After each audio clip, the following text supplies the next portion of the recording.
Welcome to For the Purpose Of, the podcast where we navigate the intersection of technology in the world of education. I'm Katherine. I'm Keith. And I'm Sarah. And we have another installment in our AI series for you today where we are going to focus on AI and assessment. And today we brought a special guest along with us, Dr. Maksimchuck, who is our assessment consultant at Kent ISD. He's been with us now for almost a year and brings 15 years of classroom experience to this role. He's a member of the MAC, that's the Michigan Assessment Consortium, and we're really happy to have him here. He's been a great collaborator around AI and how it impacts assessment and grading. So welcome, Mike. Thank you.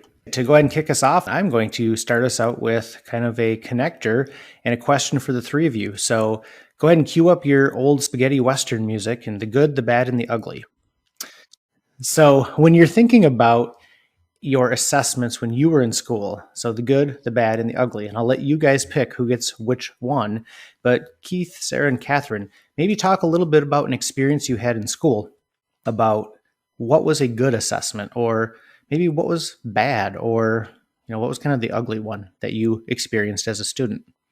Yeah, I'll start. I'll take the good one. I had a physics teacher, and I think I've talked about him on the podcast before, but he had this really awesome way of assessing where he would ask these just outlandish questions. One of them I still remember is, how much does a wall move when you push on it? So things where you had to work together with other people in the class. It was really challenging. Like, how the heck do you even measure that?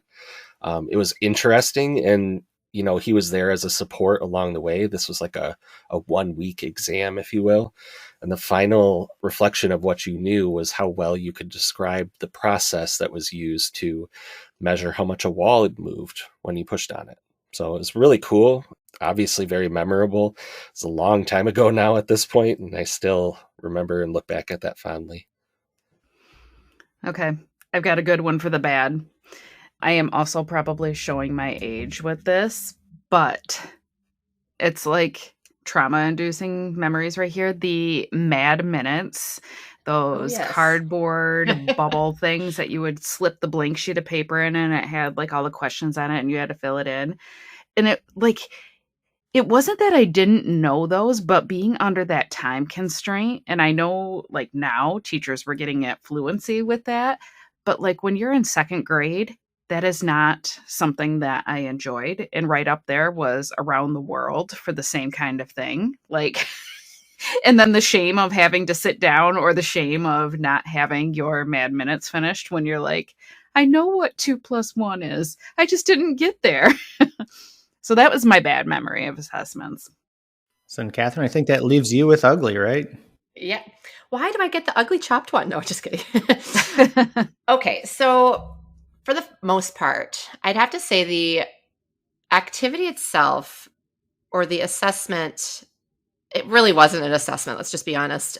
We had to do some type of book report, but from what I remember, a lot of people just kind of used movies or like some type of video that they've seen. And I created this Phantom of the Opera poster because we went to see the Phantom of the Opera in Toronto, at the Pantages Theater. And all I remember is I created this poster with the Phantom on it. There was a long stem rose and maybe some other images.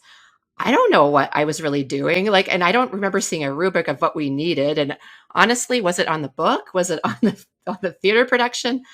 Honestly, it looked great, but I think I was being measured on my creativity, and it was very, very ambiguous. So yeah, it was fun, but honestly, there wasn't any guidelines, and I just felt very unsure of what I was doing.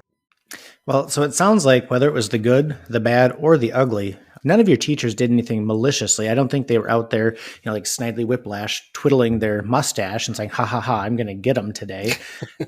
But that does lead into the fact that there's a need for some assessment literacy. And that's really where my role comes in at the ISD as the assessment consultant. And there's a quote, it's Maya Angelou. I'm going to probably not get it quite right, but do the best you can until you know better, and then do better. Right? And I know that's kind of my philosophy with teachers, is that we are doing the best we can with assessment, with what we know. But as we learn more and deepen our assessment literacy, let's try to do better with our assessments with our students. I love that. And I love that we had someone else leading our connector activity today. It was kind of fun doing that instead of us posing the question to ourselves. So thank you, Mike. So kind of getting into a part where we just want to we want to grill you a little bit, interview you, learn a little bit more about you personally, and then kind of the work that you're doing here at the ISD in your role. And so we are going to start out with a question that we ask all of our guests is for them to kind of share, what is your education origin story? Tell us a little bit about how you came to be where you are today. Sure. So I think first off, I have to give a shout out to my old high school, Calumet High School up in the UP. I'm one of the few people who can say they went south when I went to Michigan Tech for my bachelor's degree. But yeah, definitely got to give that a shout out because I know some of my former teachers listen to the podcast. But after graduating, I went to Michigan Tech for a bachelor's in biology. And then once I started teaching, went into finish my master's degree, or start and finish my master's degree. And then 10 years later or so, COVID hit and we're all sitting at home and, well, what am I doing, right? And I had always wanted to pursue a doctorate. And so I chatted with my wife about it. I said, this is as good of a time as any. And it was definitely a family decision because we had a 1-year-old baby at the time. And this is not me getting the degree, it's us getting it because, it takes a family, it takes a village. And after I finished my doctorate in curriculum and instruction and leadership, I then went back and started and finished an administrator's certificate through the MASSP, not knowing exactly what I wanted to do when I grew up, if you will. Been teaching for 15 years, but just trying to decide what that next pathway was going to be. And through my doctoral dissertation, part of it was focusing on the NGSS as a science teacher and how teachers were implementing it and really delved into some of the work around assessment. And when this role at Kent ISD opened up, I'm like, well, this sounds like a perfect fit. And I applied, and lo and behold, here we are today. I love that. And I love that you've joined the Kent ISD team and the teaching and learning department. But even I know like Katherine and I being across the aisle with the IT department have really truly benefited from the knowledge that you bring to the ISD. So we're glad to have you. Thank you.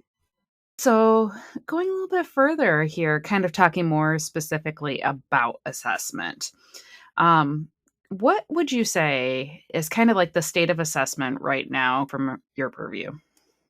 So when we look at assessments, it's kind of the lions and tigers and bears, oh my, right? There's all kinds of different assessments. When we start looking at them, we can talk about our screeners and our diagnostics, whether it's for MLE students, whether it's literacy or dyslexia.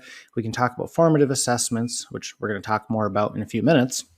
Our interim or benchmark assessments, whether it's the NWEA MAPS, Curriculum Associates iReady, Renaissance has STAR, or then there's the Smarter Balanced interim assessments.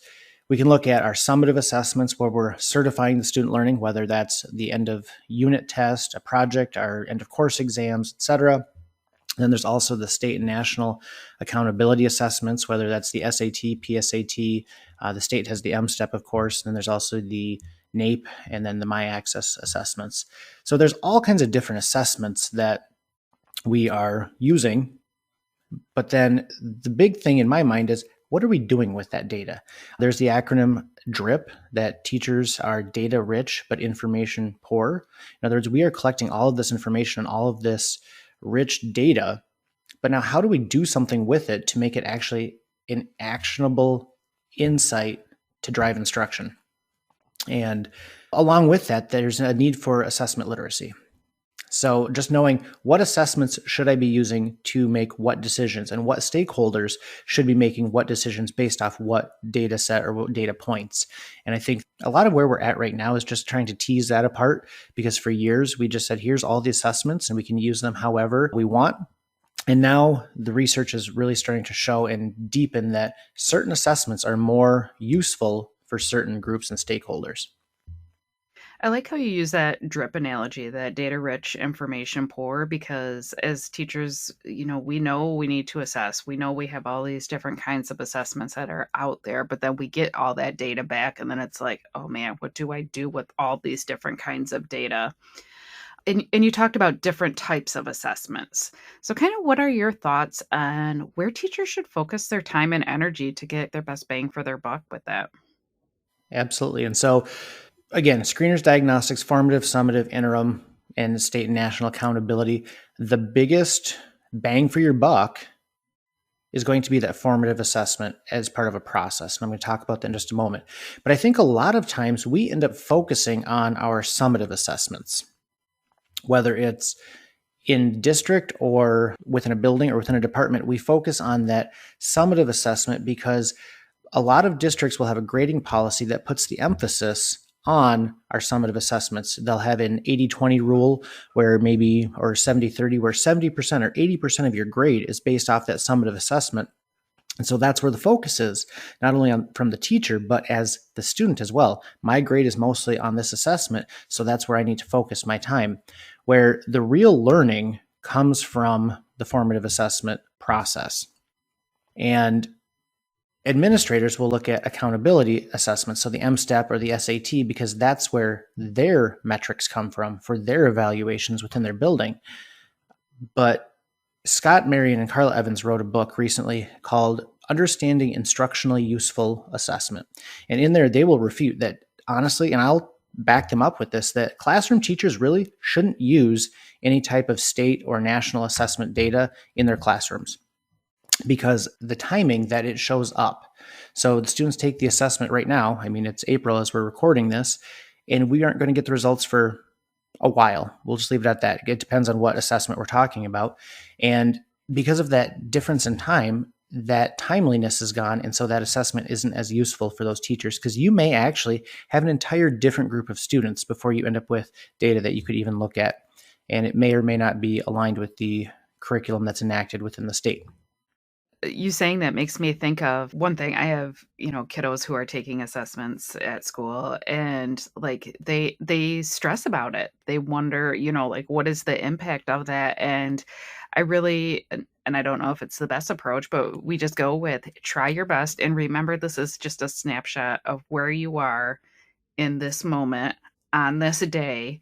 And remember, even as adults, we oversleep, we miss our alarm, and that happens with our students too. And that affects the rest of your day, despite how you try for it not to. So I think also not having that data in a timely manner, there's a lot of other factors that come into play on that. And so when you look at any kind of research, you always talk about data triangulation. And I think, to your point, that is one snapshot. That is only one leg of the triangle. You should have a couple other data points as well to really get a holistic view of any particular student. So yeah, you should do your best on them, but at the same time, don't stress about it. But back to your original question of where should teachers really focus that time? And teachers should focus on what they have control over. And you have control of your own domain, your own kingdom or your own queendom in your classroom. And that's the formative assessment process. And so that, or summative, but that summative is really at the end. And that's where you are certifying the learning. That's where you're certifying what students have learned and figuring out how to report that out, whether it's a grade, a percentage, an indicator, whatever your local district does. But that formative assessment process is going to give you that immediate granular data that's going to inform your instruction. And that's where the science and the art of teaching really do merge. And so you're scientifically looking at, here's what I want to assess. Here's what I want to know if my students know it. But then the art side of it is whether, if they don't know it, what's that in the moment pivot? How do we very quickly modify and differentiate the instruction for those students? And so anytime you hear me talk about formative assessments, I generally will throw the word process after it, because it is a process. It is not just a formative assessment. If you look at a formative assessment, okay, great, I gave a quiz and then I graded it and put it in the grade book. That's not formative at all. What makes it formative is that you're using it to inform the instruction. It's an informative assessment. So that way you can use that data to drive your next teacher moves. It's really awesome to hear you put it that way, thinking about that formative assessment just as a process. And we always hear that data-driven teaching kind of thing, right? Like looking at the data we have and then using that to inform our teaching. And I think that's sort of what you're getting at there. And I guess, Mike, as you work with schools around the county, what are some of the ways that you help them consider the best ways to make a good assessment? That is a very long answer, I think, that we could probably spend a couple hours on, but I'll try to shorten it up for you. So when we start looking at assessments, and I'm going to focus, again, kind of on this formative piece, because that's really where teachers are going to get the most bang for their buck. And so the definition of a formative assessment that the Council of Chief School State Officers has come up with, so this is kind of the overriding definition of formative assessment across the United States, is that formative assessment is a planned, ongoing process used by both teachers and students during instruction to gather evidence of student learning and improve understanding of their outcomes. And so a couple of key words in that definition is that it's planned, it's ongoing, and it's used by both the teacher and the student. So having some feedback, having some dialogue in there. And we talk a lot about feedback being specific and timely and actionable, but I also think it should be reciprocal in that a teacher is giving the student feedback on where their learning is, but it should be two-way. Have the student have some voice and choice in that lesson as well. Be able to share, here's where I'm thinking, here's where I'm struggling, because that might give the teacher some additional data points to improve or modify their instruction. But if we lean into the idea of planned assessment, any part of a well-planned assessment, there's multiple facets. And so we need to look at things like, what was the learning target that's being assessed specifically, not just the whole standard, but what was that day's learning target or that moment's learning target? What is the appropriate methodology to be using? Should it be selected response, constructed response, some kind of a project, or is it a process? Is it an observation? We then have to look at the actual standard to look at what is the depth of knowledge and what's the breadth, what's it looking at. What type of content do we have? Is it just content knowledge? Here's a fact you need to know. Is it a skill? Is it some reasoning? Or is it possibly a product that you need to be able to create? And then ultimately, you have to look at how many questions are you asking on the assessment as well? Because is one question appropriate? Is 3 questions appropriate? Is 30? Is 500, right? So that's also another facet, is just how many questions do you really need to ask, or how many different data points do you need in order to truly gauge a student's understanding on any particular content area? That's awesome. So you're really getting behind the intention of what we're assessing, how we assess it, and just looking at what's the most appropriate way to get the best kind of data we can. Yeah. So as far as AI goes, because this is, after all, a part of our AI series on the podcast, I know we've done some work together looking at just the ways that AI can support building better assessments, can support analyzing data. And I know you built this prompt library. Would you say just a little bit about what that prompt library is? Sure. And so as we started some of these discussions around AI and how can we integrate AI into the assessment process, into building assessments, or during an assessment, or after an assessment with some of the analysis and some of those teacher pivots and moves, we started playing around with a bunch of different ideas. And at the Michigan Virtual AI Summit this past winter, Matt Mervis from Skills 21 had a prompt library of different things. So like, he would have a prompt on your HR manager, and I need some questions for an interview, and here's the interview. Or he just had a whole bunch of different scenarios. And that made me start thinking, as a teacher, if I am new to AI, if I'm just dipping my toes into this pool and testing the waters, I don't know what to put in. And I have heard all 3 of you say this, that what makes good output from AI is a good prompt in, right? Or to put it another way, garbage in is garbage out. And so leaning into that, I said, let's start looking at some prompts, and what can I do to write prompts that teachers could just copy and paste like Matt Mervis did, and then maybe add a little bit of contextual information.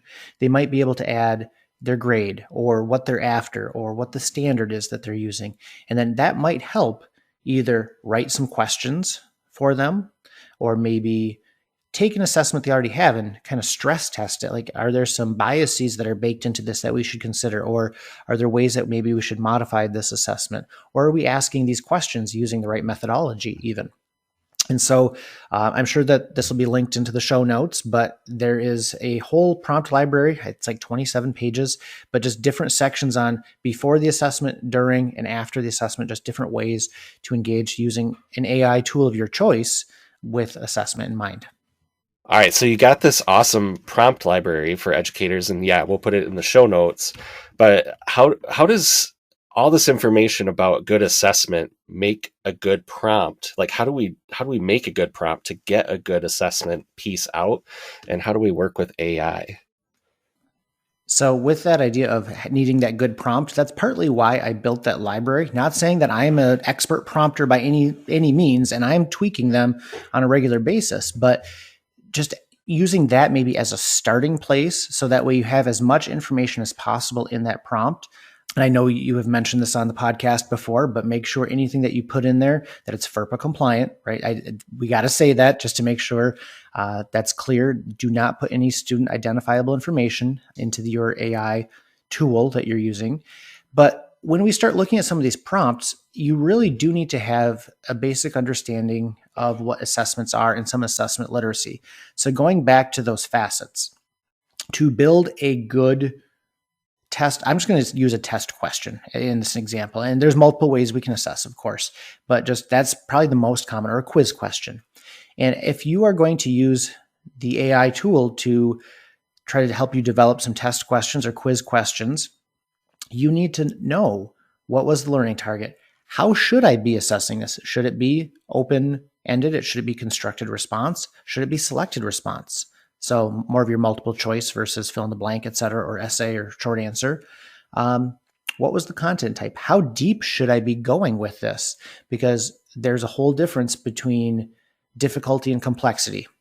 And that's another discussion for another day, but you also want to make sure that you are at that right level with your questions. And so you just need to have that assessment literacy as you start to build in your prompt into AI. And once you know some of those facets, you then can start to do some generation. So I think what I hear you saying is that you really have to have that assessment literacy as well as some literacy with AI in order to really get the best out of that, right?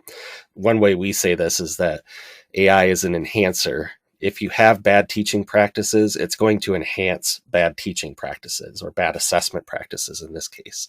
But if you have good assessment literacy, you've got good assessment practices, it's going to enhance that even more. So I just think that's a really important piece to note, that we can't really remove the teacher from the equation here. We can't remove the need for that assessment literacy and the AI literacy as well. Absolutely. And I know when you guys talk about the 80-20 rule, and that's that AI might do 80% of the work, but that's that 20% of the teacher's expertise looking at what it generates. Absolutely. I love your prompt library that you have of all those different assessments. And I've actually grabbed some of them for like helping me think through a process, even though it wasn't necessarily assessment related. But what I love about those prompts that you have in that library is it gives me a great starting point, because it gives you somewhere to start. And one thing that I've started doing too is, after I give an initial prompt, is ask whatever AI tool that I'm using to think about what I've asked it, and then ask it to define any blind spots that I might have missed. And that has been so helpful. And just thinking about it from outside my tunnel vision perspective and where I am in the moment. Well, thank you for that feedback. And I think if any of the listeners on the podcast use that library, if there's something that isn't there that you would love to see as an additional prompt, please let me know, because I'm always looking for some information or some other ideas on what I should add that might be useful for educators in the classroom to help use their assessments more efficiently. Mike, I wanted to talk about some cautions when using AI for assessments. I mean, some of these look really polished. I mean, just because they're good doesn't mean they're actually aligned with the right standards or level of thinking. Could you talk to us a little bit about that? Absolutely. So I think any of the pre-made, pre-packaged AI assessment tools that are out on the market right now, whether it's free, freemium, premium, et cetera, they can generate some really great looking assessments, and they look fantastic. But once you start to peel back the layers of that onion, you'll find that it's devoid of maybe the right standard. It's not using the right methodology. It doesn't assess to the right depth of knowledge. It's not even the right content type, etc. And so I'm not going to throw anyone under the bus, so I'm just going to speak very generally, but a AI tool was introduced at a state level conference that I attended back in November. And it looked fantastic, and it was presented by a couple of AI experts. And I was sitting at a table with some like-minded assessment. I'm just going to use the word nerds, affectionately, of course. But we're sitting there, and we're looking at this tool, and we said, all right, can we make an inappropriate assessment? In other words, inappropriately aligned or constructed. And so we took a standard that we knew was like a deeper analysis and reasoning standard, and we had it just create a very superficial, super easy multiple choice matching assessment that had nothing to do with it. And sure enough, it did it, and it looked great.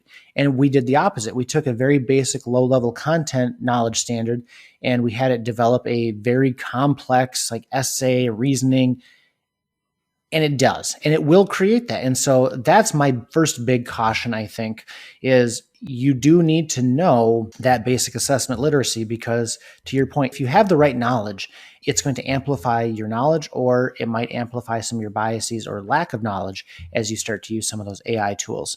And so that foundational assessment literacy really is needed, because the tool is only as good as the user.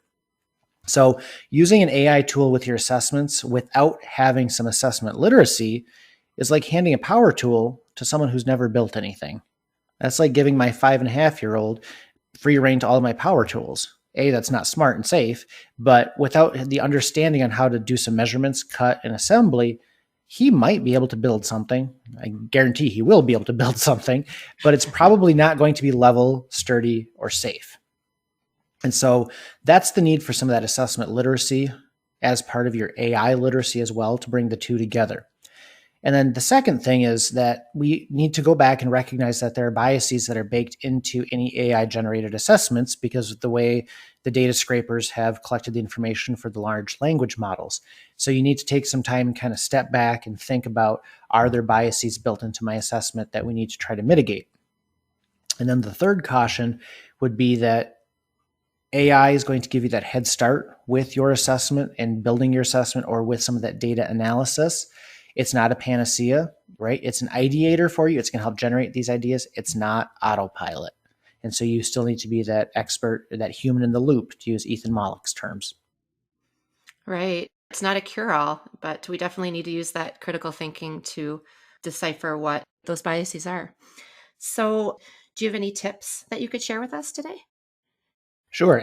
One thing we have not really talked about is kind of the data analysis side. And I think that might be a future episode where we might get together and talk about what do we do after the assessment, because today's been more of the writing and constructing the assessment. But as we're looking at kind of the construction and the work that's done before a student takes an assessment in our classroom or engages with that assessment, ask the AI tool for more than what you need. Right? So if you only want a 10 question real quick, see where the students are at, multiple choice, mid-class, whatever, ask him for 15 or 20 questions for that assessment. So that way, based on your learning target and your students, you can choose what is the best fit.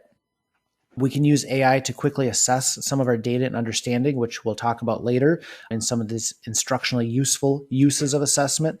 But again, we need to make sure that not only is what we're doing FERPA compliant, but we also need to then do some smell check, right? So we need to go and like smell the gallon of milk before you take a swig of it. Just make sure that that data, what it's creating as far as information and insights, that it actually is accurate. So you might have to go back and do some spot checking just to make sure that even the math is correct. And I'll throw this out there. AI may not always be the appropriate tool to create an assessment or to analyze the results. There are times where just having the teacher sit down and being the expert in the room may still be better, but I would highly recommend give it a shot, right? Invite AI to the table. That's another one of Ethan Mollick's pillars. Give it a shot. Let's see what it comes up with. And maybe it's going to help you. And you might also look at it and say, well, that's a pile of garbage. I'm going back to doing it my old way. So that foundational understanding really does help us know when AI can assist us and when it might steer us off track. Absolutely. So in regards to what to look for in an AI tool, Can you tell us when we're picking an AI tool to use in education, what key things to look out for?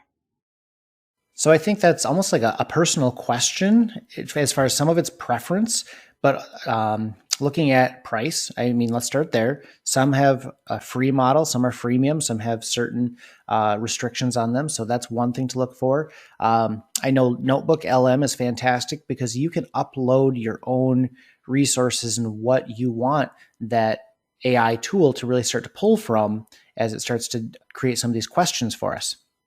But I also think looking at almost the hierarchy of the AI tool, and we're not going to get super deep, right? I mean, most of us aren't AI experts to be able to do this type of work, but just look at what tools are better as far as like data analysis, whether it's the language strength or the math strength. And so understanding what strengths the AI tool has as far as that analysis, whether it's the data, if it's the math, etc. So just making sure you're using the right tool, right? You don't want to use a screwdriver to try to pound in a nail, to go back to that analogy. And then finally, I would also look into kind of the depth and contemporaneousness of the actual large language models that are being used. I think most now have a model that's pretty much current and up to date, but you don't want to use something that the language model ended 2-3 years ago, right? Because you're going to lose some of that more contemporaneous data. Great. Thank you for sharing that. And I would like to say for our listeners who haven't had conversations yet with Mike, I always pick up on new words whenever I have conversations with Mike, or all of a sudden he drops a big word into a conversation. And I was like, oh, panacea, contemporaneousness. Like, oh, okay. Those are not words that are in my normal vocabulary, but I love how he just slips those in there. So thanks for keeping me on my toes, Mike. You're welcome. So wrapping things up here, just kind of wondering if there's anything that we didn't get to that you were hoping to talk about? Well, I think we focused a lot on AI because that seems to be the cutting edge right now, and everyone's discussing AI in education. And that's a lot of what your podcast lately has been focused on. But I think other topics to consider when we talk about ed tech and assessment, not just AI and assessment, but we can look at other tools on how are we gathering data with our students?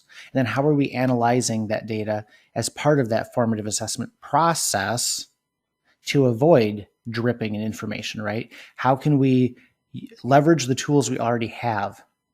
And so are there ways that you could take a video or some record audio in your classroom to then be able to go back and do some analysis later and listen to conversations you had with students if you're having kind of one-on-one conferences with students, like writer's workshop type of thing in an elementary classroom? Because there's a lot of information that you can glean from just that one-on-one conversation with a student as well. And then just at the risk of sounding like an infomercial, I'll just share, if you are interested in some of the topics around assessment, if you look at the Kent ISD website, we have several PDs coming up this next year, some book studies and some opportunities to engage in just professional learning around assessment. And there are several groups across the state of Michigan as well, part of the Michigan Assessment Consortium, that will focus in on also deepening teachers' assessment literacy. Thank you for sharing that. I think it's always helpful, like when you listen to a podcast like this and now people's, interest is piqued on this about next steps that they can take as far as expanding their knowledge on that. So thank you for sharing that. And if anyone wants to contact you, how might they do that? What would be the best way? Well, my office desk phone number is 616-447-5667, or my email is Maksimchuck at Kent ISD. I'm sure that will be in the show notes, because if I say Maksimchuck is spelled the traditional way, who knows how it's going to get spelled, right? Absolutely. Thank you for sharing that. Thank you. Well, Mike, thank you for being on the podcast today. I know I learned a lot. I'm sure our listeners have learned a lot as well. And we're excited that you just came and shared your knowledge with us today. So thanks, Mike. Absolutely. It was my pleasure. Thank you for having me. All right, we're going to head into a commercial break and we'll be right back. For the purpose of, we'll take a pause, reflect on AI's growing cause.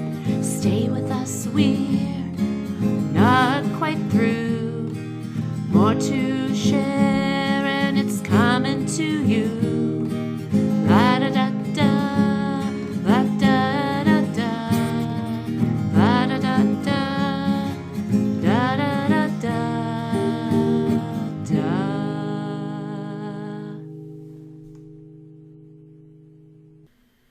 Are you eager to embrace AI in your teaching?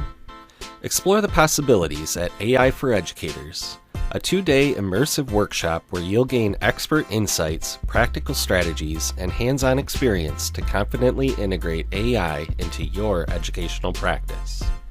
At AI for Educators, you'll engage with essential topics like AI literacy, AI ethics, and prompt engineering, while discovering how AI can boost your efficiency, enhance your instruction, and empower your learners.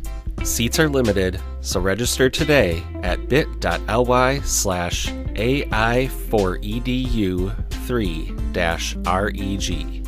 That's AIFOREDU, the number 3-REG.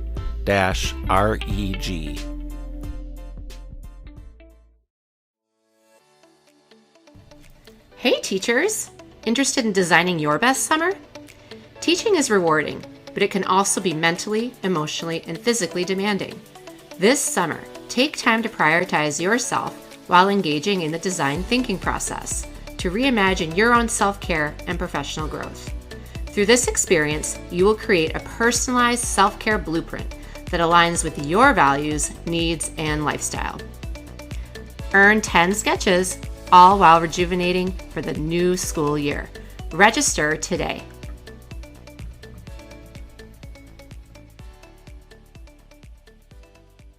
All right, welcome back. Moving forward here, we're going to jump into our episode's podcast PDX question. And the question we would like to pose to you is, what is one thing that's sticking with you from our conversation with Mike today? To receive credit for your response, submit that at bit.ly/FTPO PDX. So we had a lot of really great questions, and we're going to focus on a couple that were examples of AI expectations and how AI can be used in the classroom, or even examples of policy regarding AI. And these questions were from Susan and Leanne. Yeah, I love our podcast PDX community, and there were so many good questions this time around. It was hard to come up with these questions, but let's start with some examples from the classroom, things that we've seen happen in the classroom or some cool ideas that we've seen. I can kick us off with one from a participant in our AI for Educators group. She was a high school Spanish teacher, and she was doing a unit on art and culture and had students go on the internet, search information about different artists from the Latin American community and kind of develop a writing assignment around the artist's style and the things that they use, their different components in their artwork. And then after writing that paper, so kind of a traditional assignment there, they took their paper and they took their knowledge and they went into Microsoft Designer and basically dropped all that information in and had it generate art in the style of that specific artist based on their research. So they came up with these awesome things around Salvador Dali, like different kinds of paintings that artist drew. So pretty cool stuff. Sarah, what did you come up with? So I'll share another example that actually came out of our AI for Educators workshop. And this was shared by a high school special ed teacher. And when she shared this example, I was like, that is amazing. We know AI can be used for generating images. We know that AI can be used for generating text, but she kind of took it next level and created what are called power cards that included special interests with visual aids to teach and reinforce some of those academic, behavioral, and social skills with students who are on the autism spectrum. So she used tools such as Canva and Magic School to create these power cards for her student all around Disney characters, because that's what they were interested in. And it was, for example, like she had an image of Woody from Toy Story standing at a desk that was organized in things. And the text that went along with it says, Woody is going to work at his desk today to do his assignment. And I just thought, what an awesome way to connect with students through their interests, really making that responsive and nurturing those relationships and allowing AI to do that heavy lift on that work for you, especially with the image generation. So one thing that I'd like to touch on from our AI and education trainings are the teacher uses of AI. And one of the ways that this can be used in the classroom is by using custom chatbots. And Magic School has a really great custom chatbot. And one of the prompts that they give as an example is, "You are Romeo from Romeo and Juliet. Act as Romeo during the play and give answers about how you're feeling based on the plot of the play." So as it prompts you, you will engage with Romeo and it will conduct this amazing overview of the different insights and motivations of the character. And there's other chatbots that you can put in. You can be historical figures. The list is endless. So Magic School provides a lot of those different opportunities. Kind of switching gears a little bit, thinking about AI policies, as was mentioned in our mailbag questions as well. This is something that we've been doing work with several districts across Kent County to help them kind of develop their guide or guidelines or responsible uses that they're using as far as use in their district. And so we also have a list of guide examples that we've gathered from examples from not only in Kent County, but across the state, as well as some national other frameworks and guidelines. And we can share these in the show notes, but tools such as resources coming out of Teach AI and Michigan Virtual have tons of resources that will be super helpful if you're like, I don't even know where to begin, or how do I start this conversation in my district? It will give you some talking points to bring to those people who can kind of get some traction going on that. And if you are in Kent County, we are also happy to support your district in going through this process. And I think this really helps in kind of level setting those expectations for student use, for educator use, and kind of also outlining some of those tools that are acceptable to use. And I know we've talked about the AI privacy and safety checks as well, and incorporating that as part of this, because the tools you use matter and we don't want to compromise any data, whether it be for ourselves or our students. Yeah, and I'll just follow that up with, we often think about AI policy or guidelines in three different arenas, right? Like there's the policies that Sarah's talking about at a district level, the guidelines for how teachers and students can use AI for the district. There might be some for like a building level as well, but beyond that, you might have an individual teacher sharing, like in their syllabus, a statement about how AI can be used. We've seen a lot of like color scales, like red light, green light kind of things.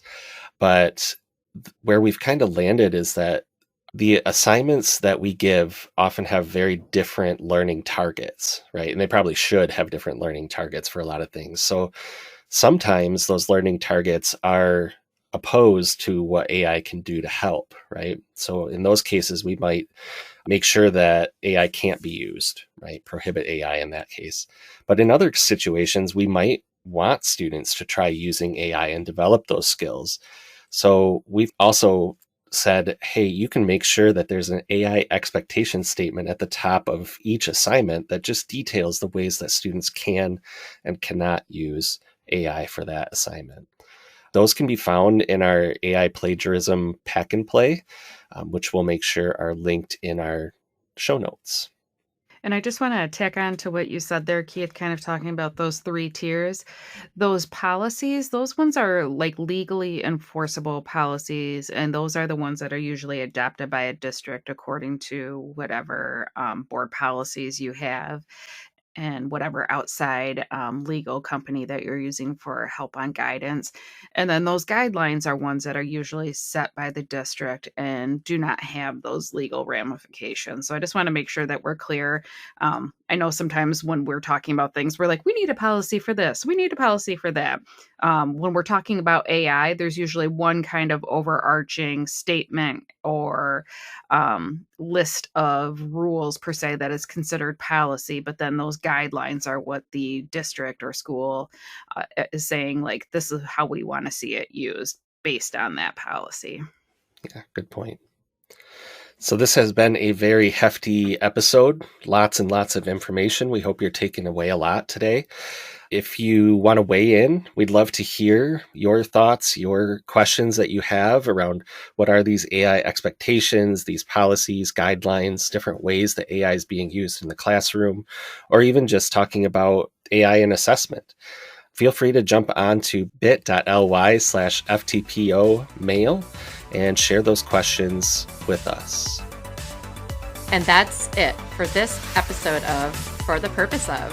Thanks for tuning in. If you like this podcast, we'd love it if you'd share it with a friend. And you can reach out and find all things EdTech at bit.ly/IamEdTech. And those are all lowercase. And we will catch you next time on For the Purpose Of. This podcast is a service of Kent ISD, produced by Keith Tramper, Sarah Wood, and Katherine Fredrickson. Edited by Keith Tramper. Original jingle music by Katherine Fredrickson. Our theme music is Neon Nights by Scott Holmes Music, and our ad music is Vienna Beat by Blue Dot Sessions. Mike! This is Mike! It sounds like Elliot. Oh my goodness. Elliot.